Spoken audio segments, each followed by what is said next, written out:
What's up, y'all? You tapped in again to the Cage No More podcast.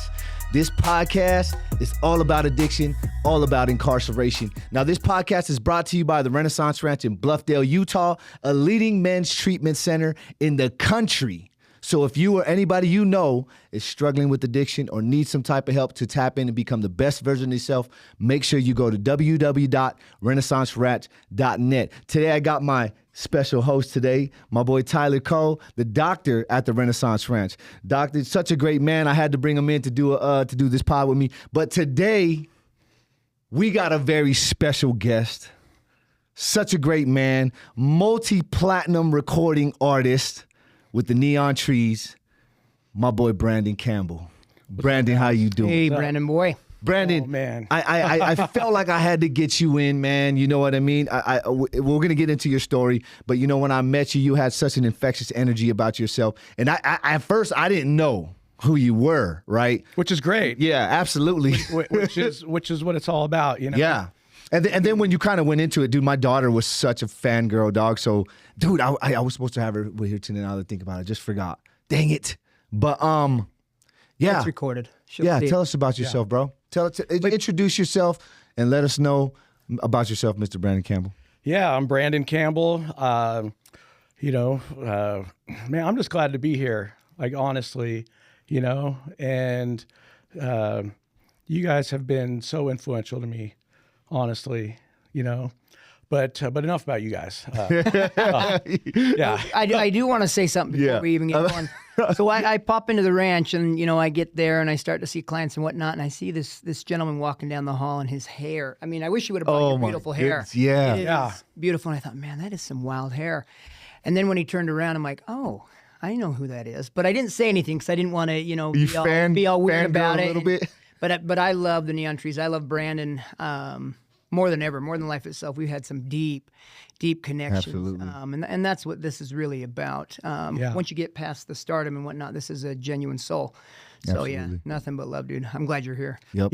Yeah. Man, I mean, you know, who is Branden Campbell, right? You know, when we get down to it, you know, I've married my high school sweetheart. And her and I, she's my ride or die. We've been together for 25 years, married 25 years. That's good. Clap it up for that. We love that. Yeah. And, we have 3 kids together, 2 boys and a daughter. And and our youngest is turning 10 and, this weekend. Oh, okay. And, and so I've always said, you know, I've been able to live my dream because I married the girl of my dreams, and I always wanted a career in music. Always wanted that, and you know, it's and I started young. I started playing music when I was 14. Started playing in nightclubs in Las Vegas. Wow. Always the same instrument? Bass, yeah. I started on guitar when I was about 11. My folks got me I wish I had a picture of this. This is the most heavy metal guitar. I mean, you would be worried you'd cut yourself. It was so pointy, right? Yeah. And my dad had this old console stereo that you could plug into, and he was always so supportive of me. I would break a string. He would just recognize. He's like, hey, on the way home, I stopped at the music shop, got you a new string. Wow. We'll figure out how to put it on. When he realized that the console stereo didn't really, you know, sound like a guitar, I think it was maybe made for accordions. I don't know. One day I came home. I must have still been in junior high, and he said, "Hey, it's really dark in the living room. Will you go open the drapes over there?" And I go over there, and behind the sofa seat was this Gibson amp, and just always supportive. That's great. Yeah. And, but I eventually was led to the bass. I think the music I was listening to at the time, Guns N' Roses. Yeah. Definitely. Which was a gateway for me into punk rock. And that's very bare bones. And that's when the bass really stands out. Yeah. Right. And, but also getting into classic rock, a lot of Zeppelin, Jimi Hendrix Experience, Pink Floyd, and where the bass is just like prominent. Yeah, big time. And so, and I noticed there was this mystique about bass players. Oh, I love Right? that, dog. Because I always wanted to be part of the ensemble. I knew I didn't want to be the lead singer. And you guys would know that is a good assessment if you ever heard me sing. Absolutely. But I also didn't want has to a great be, voice. yeah, I also didn't want to be the virtuoso bassist, someone that's like just playing by myself, right? And Yeah. like Solos. follow me for the changes, guys, right? And, Little goatee. yeah, exactly. Even though I love the dudes that do that, and it's so great. But being part of an ensemble, and I had just some, as a 14-year-old, when you have some upperclassmen in high school, take you under their wing, and then some young 20-somethings that say, hey, you have some natural talent, and like come be part of these groups that we're doing. I think one thing that, and I always tell bass players is find a good drummer. Yep. I think the drummers in my life that like really shaped me. And yeah, it's something that I always wanted to do. And in that scene, like, I grew up in a drinking family. I always grew up expecting to do that. And I think finding the independence in music and being out in the scene, and this is in Las Vegas, by the way, where I grew up. Yeah. I grew up in Las Vegas, and it was very much, we were very independent out there. I mean, out in the desert. Absolutely. And so I experienced everything. I experienced it very fast, grew up very fast. I think by the time I was, 18, 19, I felt like I was 30. Yeah, I bet. Just everything I had experienced and drinking, drugs, sex, everything. Sex, drugs, and rock and roll, baby. Yeah. But I started to realize like there was something more for me, definitely something more for me. And I started to see, cause everything I did was invested in music.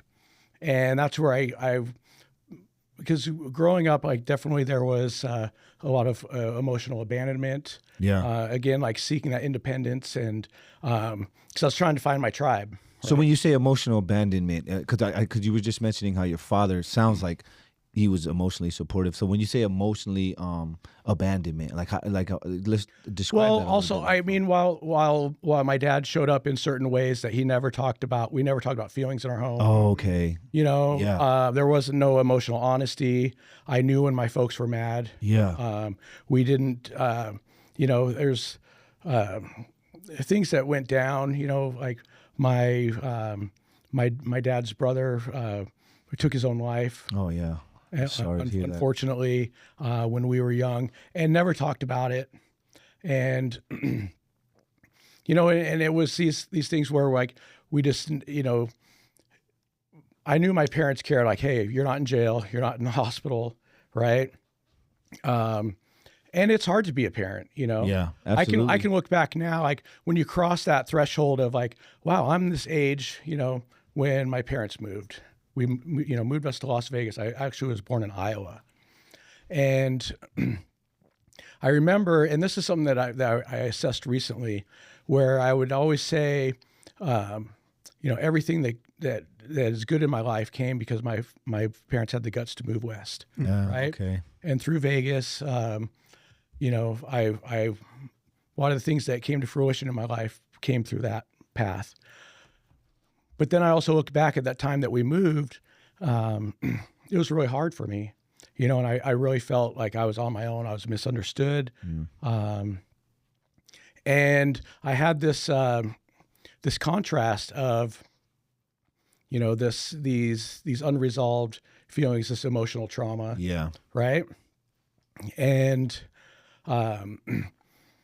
it was just recently that I realized and came to terms with like those things can both exist in their own space. Absolutely. Have right? to. Yeah, where it's like, just because all these good things happened, I think I really stuffed inside and just pushed down, any of the hardships that I went through, and to say like, hey, I don't have to ignore that anymore, because if we're talking about addiction today, and we're talking about using things in an unhealthy manner to Cope. cope, right? Yeah, to cope. So Yeah. So let me ask you this: Did you feel that you, in your addiction and in working for your recovery, that's where you started to learn that these will exist together in that state? Because Right. my own addiction, it was the same thing. The culture was, man, you stuff it down, you don't talk about it. If you show any emotion, you're weak, or as men especially, that's Absolutely. how we're taught Yeah. in society. So in my addiction, if we're trying to pull from that, that awful, awful element of our life, in reality, it's probably the most beautiful gift because it opens our ability and understanding of, what we're meant to do, who we're supposed to become. And it gave me everything, but it also, while in it, it took everything. Right. It's amazing how it works, Wow. Yeah, big time. So to go back to, by the time I was 18, 19, like I said, I was so fully vested in music that that's where I was seeking my joy and comfort, right? So if any of these events I was looking forward to, something got canceled, it was hard to be an underage artist in Las Vegas at that time. There were no venues that supported, underage acts. Yeah. Anyone that even had a good heart and intent that wanted to open a place, they couldn't because any space that was available was still 500 feet from even the 7-Eleven. Even the laundromat had slot machines. Yeah. Right? So everywhere you look, there's just slot machines and roulette tables. So when It's so crazy, dude. Like passing through Las Vegas, bro, and like stopping at a gas station, dog, is like a roulette table in there. It's bro. still the Wild West. People been sitting there for days, bro, glued to the seat, bro. yeah, right. Wow. And it's still that vibe of you realize like, wow, there's no windows or clocks in these places. Yeah. Right. They get want lost in there. They want you It's to stay in there, crazy. and it's fun to go experience that in doses, right? Yeah. Because there is so much entertainment there, and there's still a lot of great things that we can go do outside of addiction. Absolutely. But yeah, so I was starting to seek something more for myself. I always believed in God. I always felt that there was a higher power, and I started to see these other friends of mine. I said, like, they just seem to have this foundation. These friends that were into the same art and music as me, and same fashion. Remember, this is back in the day when you could meet a friend, you could look at their shoes and be like, you'd be like, That's my guy. that's right? Yeah, dude, Yeah. yeah. And That's my people. yeah. I mean, on the surface, right? Okay, so wait. So what shoes were your people? Let's hear it. Vans. Vans. Oh, Vans. Oh, we were the Payless shoe source. Okay. Family. Yeah, we couldn't afford much. Payless shoe source. So you're like those. Well, mine were worn out. I'll tell you what. Mine, if you pulled up on me, bro, and you were wearing a pair of K-Swiss, oh, you're my guy, K-Swiss. dog. Yeah, yeah. K-Swiss, British Nikes. Okay. Yeah, I oh, remember yeah, the yeah, BKs. yeah. I remember the Okay. BKs. Wow. Yeah, wow, Okay, yeah. dude, that's a dope way of looking at that. But for sure. also, the Vans, Doc Martens. Okay. Yeah. Yeah. For So that's sure. how you found your people. Well, it's just I say that on a surface level, Yeah. because these days it's like everything's just been gentrified, right? Yeah, dog, and influenced by everything else on this. I know. Yeah. It's like nobody has their own. But we're talking about a different time. But what really struck me about these other kids, they had a foundation. I was like, it's that church. Okay. Church they go to. Yeah. Because when we came to Vegas, I remember my folks and my aunt and uncle like just always clowning on the LDS folks, right? Yeah. And there was a church on every corner. There was a 7-Eleven and a church, right? But I started to see I was like, wow, there's this aura, there's this There's something. there's something there, and I started to get curious. Okay. And through that, and just having other friends that I partied with, that all of a sudden I wouldn't see them for 6 months, and they look different. Yeah. They had this glow about them, and they're like, "Oh, I'm getting ready to go on a mission for my church." I was like, "Holy cow!" And just more and more, just got curious and started going to youth activities and different things. And after a couple years of checking this out, I wanted to be part of it. How old are you at this time? 18, Okay, 17, so you're 18, getting yeah. into adulthood kind of. Yeah. So by the time I was 19, I knew I wanted to convert. And but I wanted to be 100%. Like, if I'm going to do this, I'm of the age to go on a mission. Yeah, absolutely. Right? And I, that's if I want to do that. And I did. I went to Detroit. Oh, there you go. So your calling was to Detroit. Yeah, There you go. I was there. And I was in the thick of it. I love Oh, it. I bet. I love it. And I saw so many things, and I saw, the folklore of the dark things that happened there. Like I definitely, witnessed a lot of that.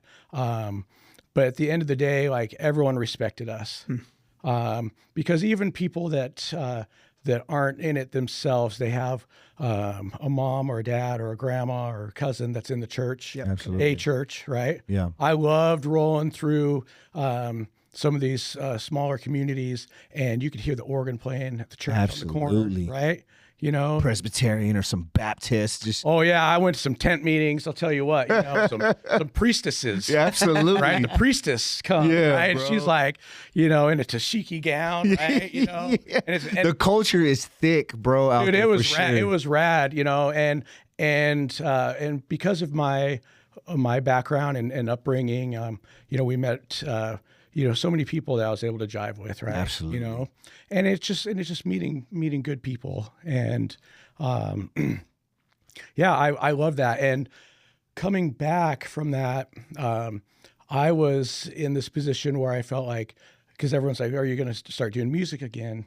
And I only grew up a certain way, like knowing where that existed. Yeah. I'm like, well, I don't know that I could do that, because I'm going to fall back into those ways, or it's only in these certain places, or even that bias of the Keith Richards school of rock and roll, right? Where we're talking about that sex, drugs, and rock and roll. Sex, drugs, and rock and roll. And thinking, well, I can't do that. And I remember just being so conflicted because music was in me. And it's a whole different persona that at least a perceived persona of a musical artist is totally contrast to living a spiritual And life, that was just in me, right? Yeah. No one was persuading me internal battle. any other way. But moving up to Utah, the music and art scene is thriving. Yeah. And people didn't believe that, because they're like, well, you came from Las Vegas. And I said, yeah, but now I'm in an area where there's all these young people coming from all over the world.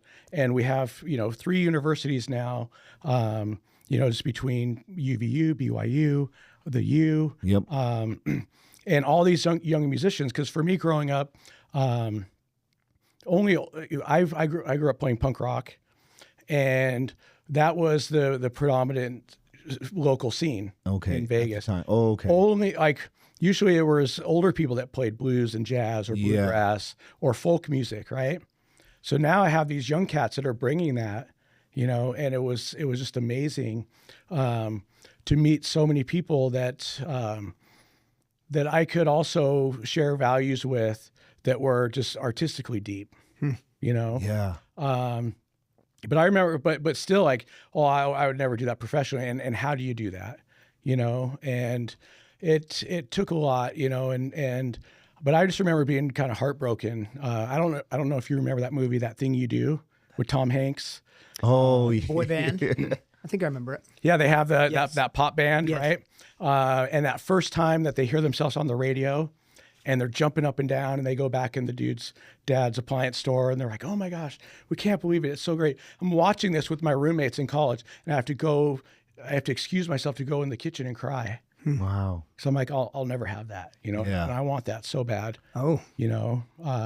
Or going to see I went to a Fish concert, and Mike Gordon, the bass player, steps out for a minute, is doing this great bass solo, and again, just I get choked up. Yeah. Yeah, where it's just in me, and it's burning, and I was conflicted. But I started to think, Mike, you know what? There's so many professions. It doesn't matter what you do. It's the integrity of who you are. Absolutely. Right? I mean, we know doctors that smoke, not this one. Yeah, not this one. We know policemen that speed, Absolutely. right? Lawyers that lie. Yeah. And it's but it's about, who can I be as a person? And it's looking at like, well, where do I break into this? And I was fortunate to have some friends that remained in Vegas, that continued to work hard, and to do music and to get record deals, and on that ground level to see behind the curtain and to see like the blue collar aspect of it, right? Yeah. That working class of it. Yeah. And it's like, you don't have to be a multi-platinum artist to make a living Absolutely. doing this, but it takes a lot of work and a lot of dedication pretty soon I'm playing in 8 different bands, because for me, and again, bringing that working element to it, that working class element, if you want to be a good band, a good artist, you're rehearsing 5 times a week, Absolutely. 6 times a week, Mastering your and craft. on your all the time. And I would play with people that, okay, well, we're going to get together 2 days before the gig, and then after that, hey, I'll call you in 3 weeks or something. But then be upset that, like, I don't know why things aren't happening for me, Yeah. Or it was at this time of being afraid to be caught trying, right? Where it's like, oh, you're egocentric, Yeah. you're this, or people acting like, oh, I didn't really mean to write this song. I just woke up and it was there, and I almost It just came to me in a almost dream. apologizing, and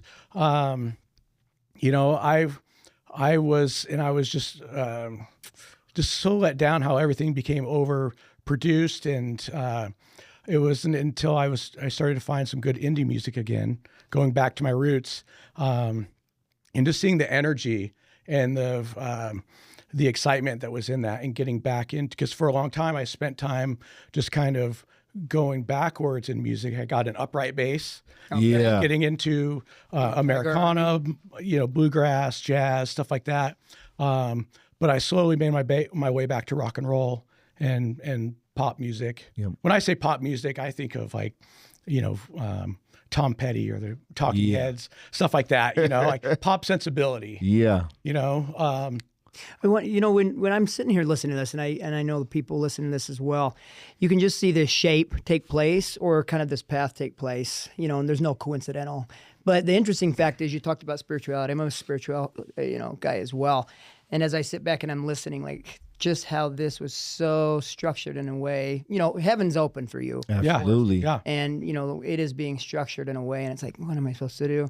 Anyway, I love the aspect that we find the spiritual, but a lot of times it's there. It's just people don't know how to see it or choose not to. Right. Absolutely. And I think it was through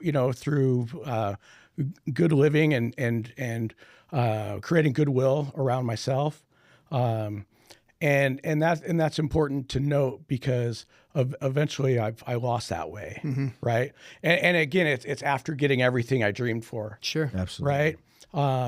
But what I loved when I finally met my friends in Neon Trees, which is basically the singer and guitar player, playing with another group of people, giving it the college try, right? But I was judging a battle of the bands, and they were part of it. And I was like, man, that singer, he's got something. That guitar player So is they're performing, rad. you're judging. Oh, Yeah. And I was like, there's something there.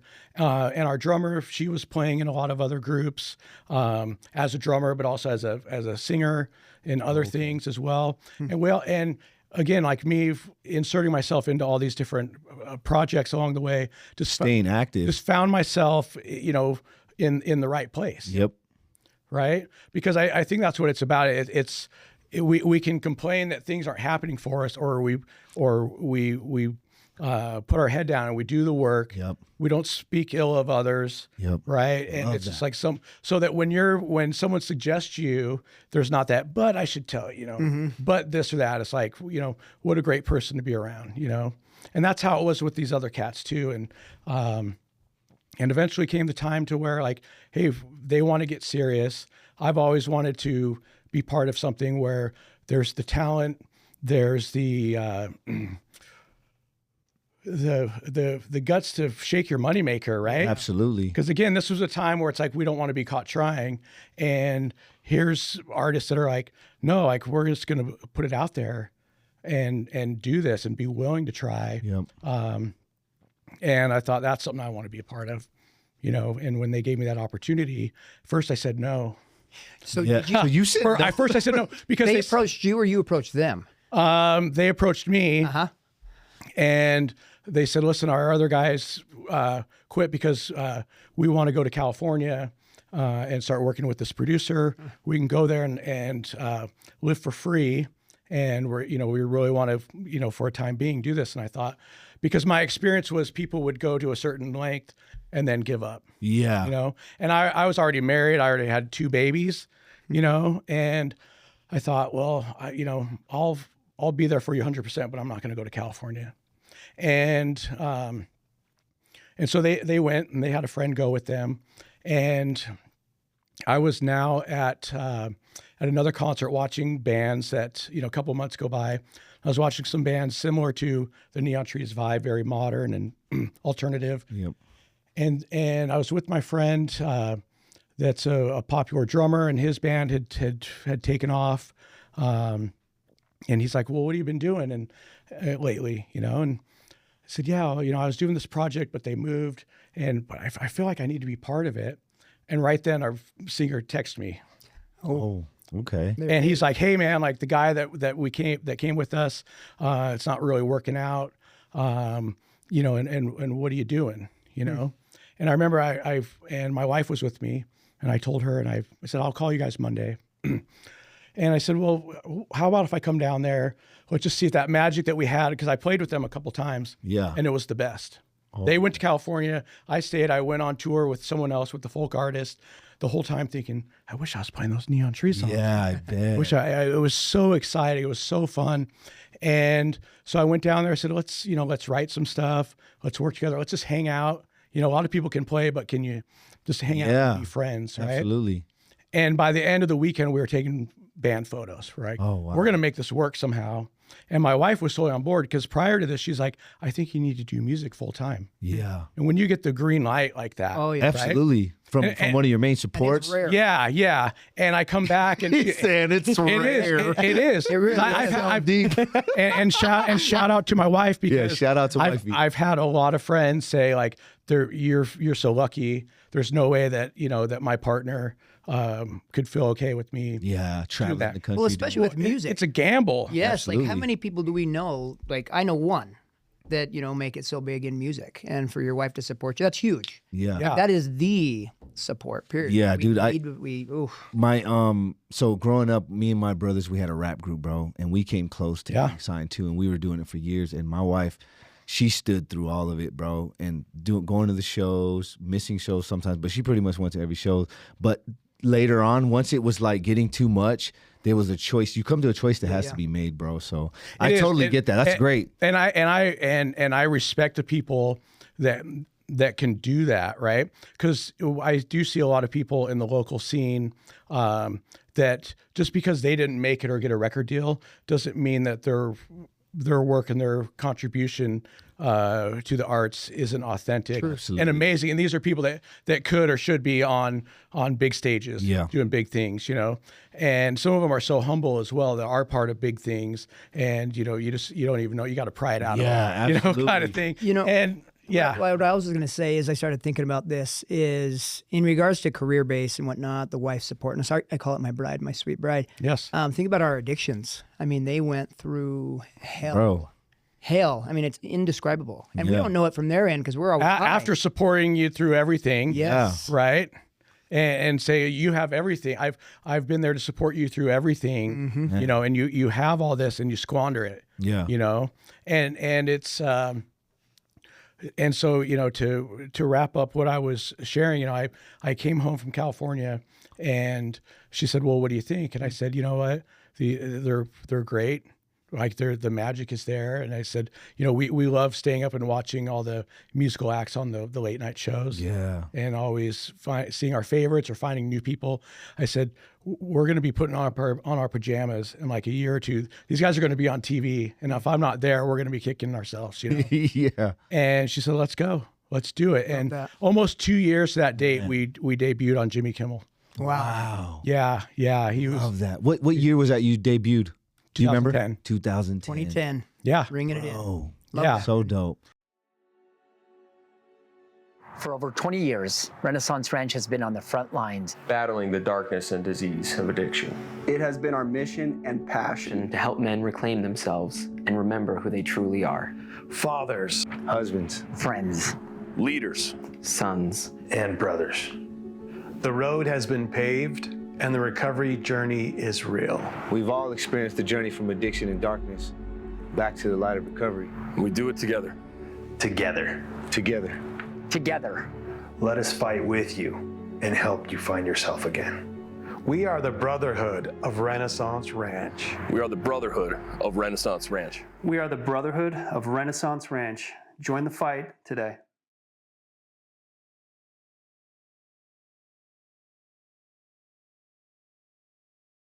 Yeah. So that was the beginning for you as far as with your That was journey with Neon Trees. Yeah. And so up to that point, you know, I was still sober from drugs and alcohol from, you know, late 1993, Yeah. you know?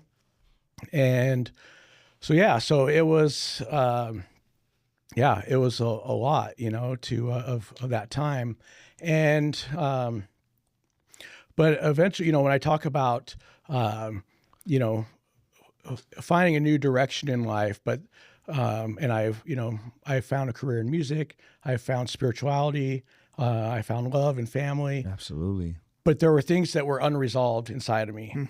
And I can look back now and say, well, yeah, I was sober from drugs and alcohol, but I had other behaviors. There was still this void, something that I didn't feel okay. Yeah. And we thought it was depression, and you know, which went unanswered through trying different antidepressants. And it was, and at the time I was exercising a lot. That did help, you know. But there was still just something there, and I can look back and say, yeah, I may have been sober then, but these behaviors were manifesting in other ways, where excessive shopping, or at one time it was other addictions. It was fast food. I mean, I used to be 60, almost 70 pounds heavier than I am now, you know. And once I got into music full time, and that became my profession, then the obsession with equipment and gear and guitars. And part of that is the passion as a collector, but it was this continual search because it would keep me preoccupied in the downtime, right? I mean, my biggest fix was always being on stage. Yeah. Right. That became the dopamine high. Oh yeah. And that was always great. And I always approached that with the athletic attitude our whole band does. Yeah. Right. Where it's like, you know, and we never thought we'd be on the radio or be on TV, but it's like, let's just, you know, but we still want to be the best at what we do, you know, in our space and do that. And, you know, I was born with a bicuspid heart valve, and something that's not uncommon. Yep. And that eventually has to be replaced. Now, my parents neglected to ever follow up on that, and I was just in for a routine follow-up with a doctor, and he's like, I really hear this murmur that you have, you know? And he's just listening to my chest for like a cough or something, which I'm getting over another one now. You can hear my voice. You can hear my voice right now. I was getting over another cough, but he hears this, and it's basically like, I want to send you to a cardiologist. And over time, that turned into like, the valve's pretty bad. Like, it's going to have to be replaced. So here's why this is serious. Just on a medical front, I feel like I can give support here. Here we go. There. Chime in, doctor. Now's your prime. Brought to you by Medical Knowledge. Yes. So when this happens, you've got a valve. So it's like a doorway, right? Yeah. And the door is not shutting or closing appropriately. And because of that, you get back up with the blood, and you're just not functioning appropriately. Next thing you know, it's in the lungs, and it's just not good. Sorry. Oh, yeah. Absolutely. Yeah, and you know, I came home from a big tour down in Australia, New Zealand. Oh, and the Kiwis. And I remember, because like I said, up to this point, like I'd been exercising a lot, you know, and you know, trying to live well, but I was just getting so lightheaded. And dizzy, like 3 songs in, I thought, you know, this isn't right. You know, something's not right. And I remember when I got home and got to the States, turned on my phone, there was about 20 voicemails from cardiology, from the heart surgeon, pre-admissions at the hospital, like, you need surgery now. Oh. And I said, well, can I have one day, you know? And so the next day I'm in there, and I wanted to get a mechanical valve because it's something's lasting. I was still in my 30s, and it's, you know, I wanted to do this one time. Yeah. And so that was an open heart surgery, which is very invasive. For sure. And they gave me painkillers. And all of a sudden I'm like, yeah, I might have this axe gash wound in my chest, but I feel great. Yeah. For real. You know, because whatever that noise inside of me of any, you know, that always kept saying like, I'm not okay, that was hushed. Aye. Right. So I now didn't know this about you. So this heals. Me neither. This heals, but I'm like, I'm not ready to let go of these pills, you know? And so I've continued to get them for months and months, and all of a sudden, almost a year goes by, and I thought, well, I shouldn't take these anymore because I know I'm taking too many. And now I realize like I have to take more and more. Yeah. Right. And just to feel okay. I never wanted to be smashed. I never wanted to be out of it, you know? But sometimes that would happen, you know, where all of a sudden where I'm like, wow, I think I took, and never to a point of an overdose or blacking out, but just kind of like, I can tell, you know? Yeah. And especially, you know, my nose gets red, you know, and these erratic behaviors, right? Yeah. So I thought, well, I need to stop. And all of a sudden. But why did you, I'm curious, why were you like, I need to stop? What was going on or internally? Like, man, I really need to stop this. Yeah. Well, also I started lying about why I needed them still. Sure. Right. Yeah. Because it's like, well, and the heart's fine. The heart's been fine. There's, you know, but we are ever since. Yes, we are milking it. Yeah, just milking it. And because I didn't understand addiction, even though I had a lot of experience with substances in the past, never enough to be addicted. Really? Yeah. You know, I mean, I'll be honest. Like, you know, I back in the day, I tried meth, I tried crack, and I remember saying like, this is too much. I see why people get addicted to that. And the friends that introduced to me did go down a journey. Some lost their lives. Yeah. Some are now thriving in recovery. But it was a long battle of harder stuff that I dealt with. Yeah, for sure. But I saw that and I was like, you know, no thanks. I'll stick with my weed and alcohol at the time. This was back as a teenager. Yeah. You know? So I never dealt with physical addiction. I never dealt with withdrawal, you know? And so now I'm in that space. That space. Sure. So now what I thought was depression was actually anxiety. And so that's heightened. Mm-hmm. Yeah. Right. And where it scared the crap out of me. And I thought, well, I can't tell anybody because I know what we say about addicts. Yeah. Right? Oh yeah. I mean, my paradigm was not where it is now, you know, and pertaining to addicts. Yeah. Yep. Oh yeah. I'm not one of those people. Yeah. You know, and all I do is drink and maybe take a little bit of that. And we get that a lot, especially in the community. I don't even want to say industry, in the community. Yeah. Mm-hmm. You know, you get guys that come in and they're just like, because like I said, we're a mix. We got guys who have come from prison and guys who haven't. You know, oh yeah, you do drugs. All I do is drink. Mm-hmm, you know what I mean? So I totally get that. But in the LDS community, I mean, in reality, there's a culture there. Yeah. Right, where we cannot truly show who we really are, that we're weak and that we have these mistakes or shortcomings. But that's what because I mean, I didn't even know I didn't even know anybody that had dealt with that. Yeah. You know, I mean, I knew one person, but he had been in recovery for a long time, and you know, and it was also, you know, someone that was close to my family, and so I was afraid, you know, to say. And I was just in this position where I'm like, well, I know what I'm dealing with, but I'm also like, I'm not ready to give this up. Let go, because of like, I'm so scared of how I feel, and I don't know how to deal with this and the shame that's around it. How old are you at this time? 39. Okay.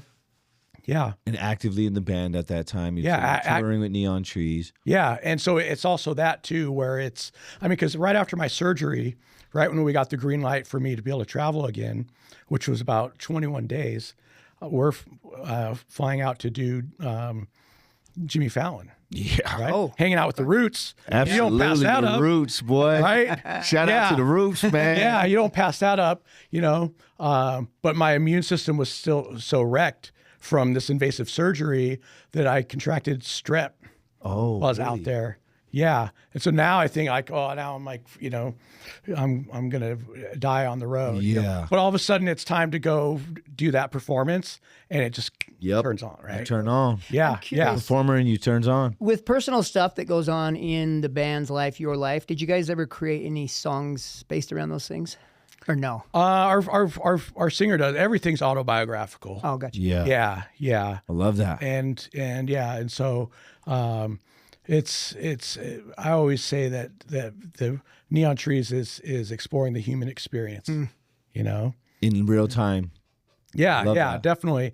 And so it's this thing that I'm now hiding, and I'm trying to hide it from my wife. I mean, there were some attempts at first where it's like, hey, I can't do this, you know, and I even found in like an outpatient program in Salt Lake, and it was a ragtag bunch. Yeah. When you deal with Can't stand those ragtags. I'll tell you when you and ragtag. when you experience recovery programs and you see the people that want to be there and the people that are forced to be there. Absolutely, big difference. And it scared me because I thought again, like, oh, I'm not like them. Yep. And now I'm getting a step-by-step tutorial on how, when the pills don't work, this is how and where you could go get heroin. Yeah, absolutely. Because you don't have to lie to doctors anymore. Now you're learning. Yeah. They're giving you the street knowledge Right? when it comes to the dark side of addiction, as far as aside from prescriptions or whatever. Like you can do this, like pretty much giving you the plays, bro. Yeah, and I was trying all these different things I'd find on the internet where it's like, hey, well, these things can help you through withdrawal off opiates, but beware, because you can also get stuck on this. And it's like, take 5 or 6 of these, but then the addict mind is like, well, what if I take 30? Yep. Yeah. Oh, Right? dude. How do I break that blood-brain barrier? And what if I, mix it with this cough syrup? You know what or I'm something? thinking of when you're saying that? I'm an opiate guy, big time pill guy, and I'm thinking, if I take enough loperamide, is that what you're referring to? Because that's what's going on in my mind. Keep in mind, loperamide's an antidiarrheal, right? But at a high enough dose, you can cross that and get that same response. Yeah. I'm like, if I take about 50, we should be good. You're not pooing for months. You know what I mean? So I'll tell you what, that like looking back at the experiences of, withdrawing from any of these, the loperamide's the worst. Oof. Honestly, and that's what led me to finding a Suboxone treatment. Okay. Which I was on for years and years and years, right? But still continuing to deal, and I tried all these other therapies. I tried theta therapy in a theta chamber. I tried ketamine. Yeah. I went to a Reiki specialist. I went to spiritualists. I went to hypnotists. All these things, right? But it's because I wasn't it was basically, we're going to get you to try to stop just taking the physical substance. Yeah. But none of it was able to get into internally. Why do I Alleviate the feel emotional? why do I feel I need something? Yeah. Right? Why do I feel I need something? And and that was the underlying problem, right? That continued to go on. So then eventually I end up meeting with a psychiatrist. He's like, well, I think a big problem here is you have ADHD. So I'm going to give you some Adderall. Yep. Right. And right away, I mean, that first week I'm abusing it. Oh yeah. Because now it's like, again, it's that, I level up. Yep. And it wasn't just that it was that by itself, but it was that with the Suboxone. Yeah. Right. It's a combination. Yeah, definitely. And that's when things that's when the dumpster fire was lit, where it's like, let's just throw a match in there. Yeah. And after a year of that, I've found a 30-day program that I went to, and by choice, or it's like by choice. Gotcha. By choice. And that makes a big difference, right? Absolutely. Yeah. I would say it doesn't make a difference in regards to if they're there, that's a beautiful gift. But 7 treatment centers were forced on me in a sense, like, hey, do it for us, do it for my kids, do it for my wife. But it was the last one where it's like, this is for me. Something inside is missing. And eventually you end up coming to the ranch. Yeah. Right. So what made you get to that point? To that point there is that, this failed attempt again, because when I went to really tried a treatment program, residential, they said, well, we're going to treat you for Adderall. You can stay on the Suboxone. Yeah. So again, I don't have that real conscious connection with the universe. Yeah, right? absolutely. And with myself, where Absolutely. I know I'm vibrating evenly. Yep. At high frequency. Yeah, right. You're an energy guy. Yeah. Because like I said, I had experienced years off of substances. I knew what it was to be at my base level, right? I knew a time in my life where like, yeah, I may have been dealing with some emotional stuff, but that would come and go. Yeah. Right. And that there was ultimately a version of myself that I wanted to return to. And I just believed that it wasn't possible. Right. Because I thought, oh, after my heart surgery, right. It was psychosomatic, right? Yeah. After my surgery, there's something wrong with me. And my behaviors just got worse, where, now I'm constantly hiding and lying about my addiction. These are erratic behaviors. I'm showing up to gigs, rehearsals, recordings unprepared. Like, mind you now, like talking about you have everything in your life and you're going to squander it. Yep. Because I had one boss, and that was the substances. Absolutely. And because I always thought, well, I'm not okay. I thought I needed this. Yep. Right. And it helps me. Yeah. It helps you to not be in withdrawal. But these manic and erratic behaviors become unacceptable. Absolutely. And what got me to the ranch was my wife and my band creating boundaries. Yes. Right. Yeah. Because I was so ashamed and I couldn't find a solution on my own. And that my wife saying, hey, like, I don't know if we're going to be together. I'm going to sell the house. I'm going to move. You're not coming with. Yeah. Oh, yeah. And my band saying, we're going to keep going on the road. You're not coming with. You're still in the band. Yeah. Right. And, whatever happens, like, you can be on the records or whatever. And I remember that day when my manager and attorney called, and they could have given me 10 reasons that I didn't agree with. They didn't have to say anything, but definitely they thought there was going to be some opposition, right? Said, hey, it's time for you to be off the road, right? Yeah. And I remember like knowing like, okay, I'm getting on this phone call in 10 minutes. If they create the opportunity for me to take a break and get help, I will be so grateful for that. Whatever that entails, whatever comes with that, but I know that I'm not okay and I need to find the right thing. So now I have a couple months off and I'm just, continuing to spiral and to, just squander everything just to continue to pick up. And I had a family friend that keeps in touch with my wife a lot. I never really hear from her directly. And out of the blue, I get a text. Hey, I know you're struggling right now, but this is your time. We have in their family, they have a family friend that went through a similar thing. I just think you should call him. And I never call anybody. And I thought, well, maybe I should call this guy. And it was through him that, and he wasn't advertising it or saying, I went to Renaissance Ranch, so you should. Yeah. He was just sharing his story with me. Absolutely. And how he got, now like 6-7 years sober. Absolutely. And just a footnote was this Renaissance Ranch. And I thought, well, I should check that out. And the first thing that attracted me was that it was 60 days. Yeah. So I thought, well, 30 days before I wasn't ready, and there were, and I remember even back then thinking, oh, that program failed me. No accountability at all, right? Absolutely. Program, the system failed me, right? But with Renaissance Ranch, and I remember I called Lane.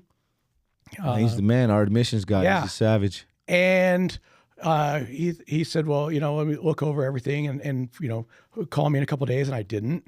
Oh, okay. And then like 2 weeks later, I called and he's like, well, I don't think our program's for you. That's Lane. If you miss a call, Lane tells me, dude, don't try to convince them. Yep. You got to let them come on their own. For real. Man, that's Lane. Yeah. And for sure. But I didn't know that my wife was all like, she had Lane's number. She's like, don't give up on this dude. Like he'll probably, not feel comfortable saying how bad it really is, but it's freaking bad. I get that. And so again, I said, well, let me get into this, and he said, well, and this was on Sunday. Yeah. He says, hey, well, can you come Thursday? And I thought, yeah, I can do that. And then Monday night, he calls me, can you come tomorrow, 8 a.m.? I thought, well, yeah. And I thought I better do this because I could do a lot of damage for myself. Absolutely. And by the way, at this time now, I'm blacklisted from my psychiatrist, from the pharmacy. So now I'm getting Adderall from a friend of a friend, and you don't know what you're getting, Yeah. right? Absolutely not. But we don't care either. No, not at all, not at all. So I thought, you know what, like I need to stop doing this, and so I showed up. Now I remember. I didn't show up at 8 a.m. No. because I was still in it, you know. But I showed up at noon. But I did call. I said I showed up at noon, baby. But I yeah, right. That was Branden time back then. Absolutely, Yeah, dog. yeah. And which is why I'm proud that today I was 5 minutes early. Yeah, you know, Indeed. and my my new non-negotiable is to be on time, prepared, and to show up. The first one is you got to show up. You got to show up. You got to show whatever you commit to. You got to show up. Don't play the tape ahead. No. Right. But I did. I showed up and just right away just felt the love, that what I really loved and came to understand of why it's important that it was an all men's program, right? And it's obviously no diss to the ladies. No, absolutely right? not. But what it is that men are less willing to get vulnerable if the opposite sex. That Absolutely. is valid. And especially when there's maybe opportunities to seek relationships, Yeah, bro. to seek bonding in that. And the work that we do in Renaissance Ranch, specifically the therapeutic community that's created in holding each other accountable. Absolutely. As dudes, when you have one of your peers, a fellow addict that's been in it and through it, saying, "Hey, man, you know what? Like right away, I can see you're holding back, or you're not following through, or you're this is bullshit." Absolutely. Right? And when that stings. And first it's like, oh, that dude doesn't like me. It's like, no, what he's saying is true. You don't like yourself. Absolutely. You don't like yourself. And I think what was great is, that at first it's realizing, hey, physically I can survive without these, right? Without these substances, right? But now it's accepting life on life's terms and are you willing to look at what's going on internally? What's your emotional, mental, spiritual condition? That's not okay. Yeah. Right. That's a hard place to go. And the first thing, what was great for me, and this wasn't scheduled. This isn't something that's like when you come in right away, we're going to address the shame. It just happened to be something that was brought up. The Dixons had come, that first week that I was there. They came in and right away talked about how the shame that maybe they put upon their sons and their experience. Tyson, Preston. Yeah, in being codependents and parents of addicts, and it's that idea. And I felt a lot of that in my in my culture and at home, where it's Absolutely. like, just quit. Sure. Yeah. Why do you need this? You know better. Yeah. Just stop doing it. And it's beyond that. It's Absolutely. beyond that. And what's great is that while I was receiving help to work on myself, that there's a great family programs that my wife was able to be a part of. Because at first, when she started to see some progress, and no one expected me to stay. Yeah. And they're all valid in thinking that, right? Where it's like, yeah, you say you're going to do this. Been there, done that. Yep. Yeah, right. But how do we know that that's like really going to be something you're going to follow through on? And the more and more that I got involved, and again, just showed up, and in the program, I started to have some progress, or at least know what I want to work towards. Yeah. Right. Because the first thing is I don't want to be in a condition where I get scared back into addiction. And when my wife started to see that progress, she thought, well, and she'd mentioned, like, I feel like you're getting help, but I feel like I'm left with everything that was left in the way. Yeah, absolutely, bro. And for her to be able to tap into those online resources and meetings, right, for codependents, for spouses with, in recovery, and dealing with addiction. And that's a big thing. That's a super big thing, because it goes hand in hand when you're with someone who hasn't suffered from addiction, and when you guys love each other. You know what I mean? They could either make it easier or inadvertently make it harder. You know what I mean? So to learn the necessary tools needed for someone who's dealing with a loved one who suffered from addiction is big. And I love when we do that. I think it's not only necessary, but I remember when my wife first started getting into these family groups and they started teaching her how the addict works and how our brain works. You know, we're a sneaky bunch. And I thought, man, she's got all the understanding of my back tricks, and I hated it. Yeah, she knows. Oh yeah. They give them the tools to eyeball it. Yep, I couldn't get away with Yeah. anything. But then as you start coming out of the fog and into this true recovery, you're like, how grateful I am to know she understands me. Absolutely. And there's this bond that binds you. I mean, it binds And you. it makes it stronger. Yes. Yeah. When they have a more clear understanding, it makes it stronger. Versus this shame based. Yeah. And so, now I've and I didn't understand like aftercare, because I thought, well, this is 60 days, but I'd never experienced a sober living community or a healthy outpatient program, right? And what I loved was there's so many things I loved about my experience at the ranch. Because they showed you how to live without substances, whether it's learning how to go to meetings, right? And to show up and it's not, hey, we're just going to do all this here, in-house. It's more, no, we're going to take you to meetings. Absolutely. And we're going to trust you, and we're going to van up, and we're going to go to these meetings, these 12-step meetings, and you can see other people that are really living this and doing it. And that it's hard, but it's worth it. And you're going to see other people that have gone through things like yourself and that are finding hope and strength in this. That was a big thing. And I just loved that, in doing that. But one thing that they did too is they took us from the residential property over to the outpatient facility, right? And meeting with guys that are in sober living, right? And the alumni, and that are doing this aftercare program, and seeing how it's like, hey, this is the long game. Yeah, this is continued care. This is the long game, and because rehab can get you sober, but it can't keep you sober. Truth. Absolutely. Right? It's that idea of like, hey, you don't have to go home, but you can't stay here. Right? Yeah. Yep. And it's what are you going to do? And for me, where I have so much that I want to regain in my life, right? So ultimately, I have everything to lose. And I know where it's hard for some people that feel like I haven't met any potential in life. I've been, in and out of prison, jail, and they have everything to gain, and they can. We know that, right? Absolutely. And we've seen it. And it's hard to stay in that cycle. I felt my personal situation was I've already gained so much, and it's mine to lose. Yeah. Right. And so, if I'm going to do this, I have to do it for me. Yep. Right. Those things can be motivators, and to say, hey, I want these things in my life back. Right. But I have to, it's going to take time, and learning that when you find recovery and you find healthy ways to cope, that it doesn't make everything disappear. No. Right. You still have to be accountable and own those things. Absolutely. And be willing to do the work.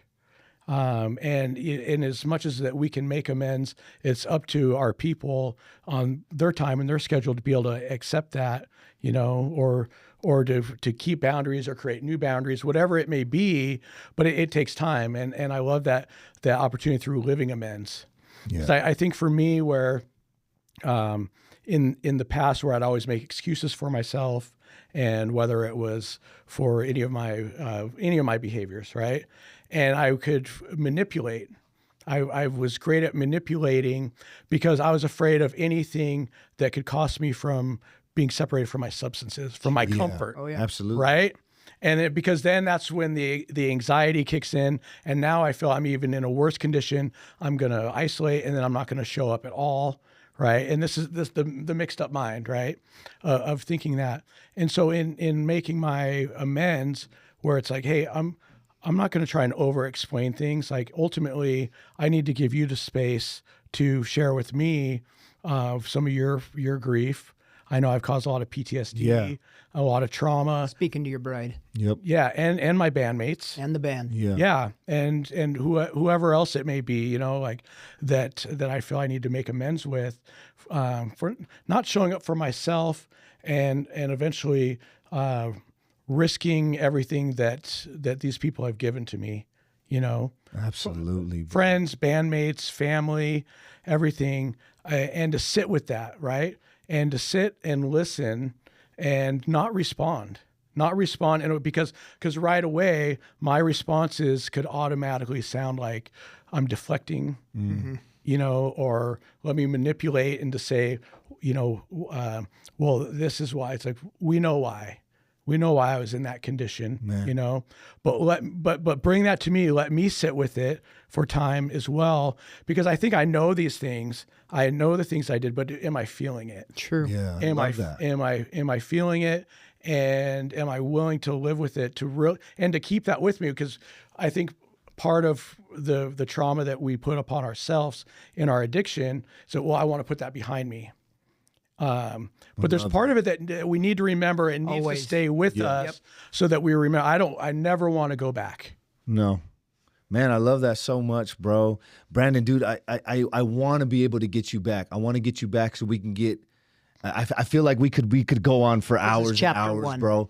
And dude, I really appreciate part you one coming through. Part one for sure, man. And I love you so much, man. I love thank you for coming out, man. I hate that we got to cut it, bro. But man, I'll bring my hair next time. Yeah, actually, you got to come with the hair, bro. You guys heard it.